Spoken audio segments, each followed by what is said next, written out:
daawwachaa irra deebi'ee dhufeen jira. Hordoftoota kiyyaa har'a mudannoo na mudate tokko isin immoo akka mudanneef of eeggannoo akka gootanuuf jedhee isiniif himuu barbaadeetanii harmee kootii akka jetti yoo wanti tokko itti dadhabdanii yookaan immoo wanti isin hojjechuu diddan sun yoo isin dideen nyaannaan nama nyaatti dhiisee ilmoo koo jetti abaayeen koo kanaaf iyyuu utuu hin nyaannan hojjetan innu mudannoon nu mudatu baay'eetu jira waan ta'eedhaaf of eeggannoo akka goonu waaqayyoon jalatti jechuun barbaada. Innis maanni gaazii kana jechuudha. Gaazii kana kanaan dura moofaatu ture duraan jechuudha. Amma ni kun addisii bitamee haa ta'uyyuu malee yeroo wanti tokko wanti sirreeffamne tokko jiraatu mudannoon kana gaazii kana balansaa guddaadha waan ta'eedhaaf adaraa of eeggannoo godhanis ni jedha. Anamma gaazii kaleessa malee dheengadda dhumee jennaan dhaqanii fidanii dhufanii ishee bakkeedhaan kan kaawwanuma bakkee ta'a jechuudha. Dhaqeetan saduwaa irraa baasee isa guutamee dhufee itti dabarse jechuudha. Rakkoonni qabu hin beekne duraan isaanumatu qayyare jechuudha yoo inni dhume dhaqanii fiduu qofa jirri. Yeroon asii har'a fidamee bultii sadaffaa isaatii waan ta'e rakkoonni qabu hin beeku gaazii sana dhaqee nan tolche jechuudha. Akka inni itti godhamutti dhaqee feksii godhe yeroon dhufu itti hojjechuu argin jalqabe bultii lammaffaa kooti jechuudha. Naaf qabachuu didee asiin maaf naaf qabachuu didee qarraa kana fayyadamuu jalqabe jechuudha. Nanni qas waan ta'eedhaaf tarii jiidhaa ta'eetii jedhee kanallee sooftiidhaan walawwalee waan tokkottiyyuu tolee hin jedhu jechuun dhiisee dhumatu jiratti isin gana haaraadha jedhee kana fayyadamuu jalqabe jechuudha. Kanaan dura kanan fayyadamu bal jedhee dhuma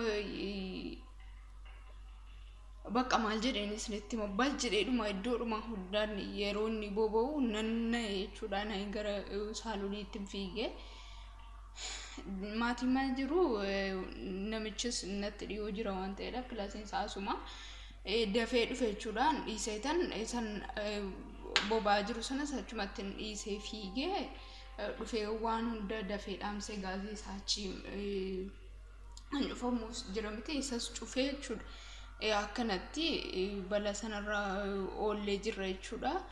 Yeroodhaaf bal jedhee boba'u malee hamma kana ibidda iddoo hunda hin geenye jechuudha.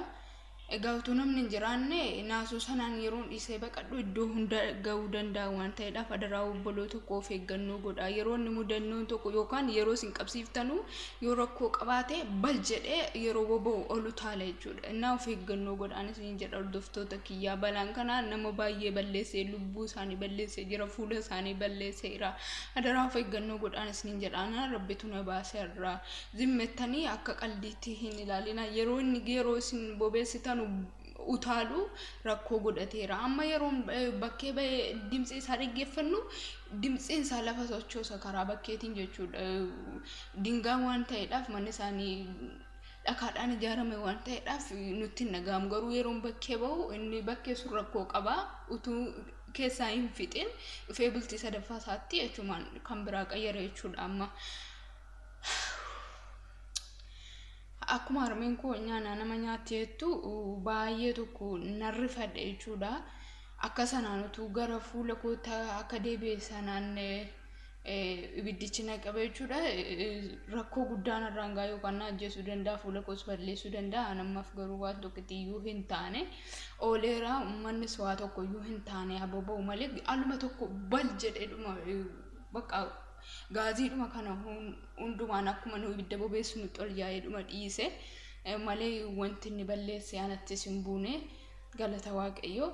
Inna adaraa of eeggannoo godhaa obboloota koo shamarran biyya ormaa jirtanu hin hojjetan inni biyya baane akka lubbuu keenya hin dhabne akka rakkoon guddaan nurra hin geenye of eeggannoo hagoonuutiin jedha waan xiqqaa miti sababiin isaayyuu shillaa jechuun waan guddaa namatti fida waan ta'eef kanaan duraan naroogeenis akka kana utaaluu sodaadhe gaafa tokko neetiin kootuma wajjiniin raamadaana keessa kushiinaa hojjennu isiin akka kana bobeessinaan gara fuula isiitti bal jedhee ol utaalee achumaan qayyarsiifte jedhu kun haaraadha garuu rakkoonni qabu gaadii sabakkee jiru jechuudha hanqarraa kanaan fayyadame maal ta'eeti ammoo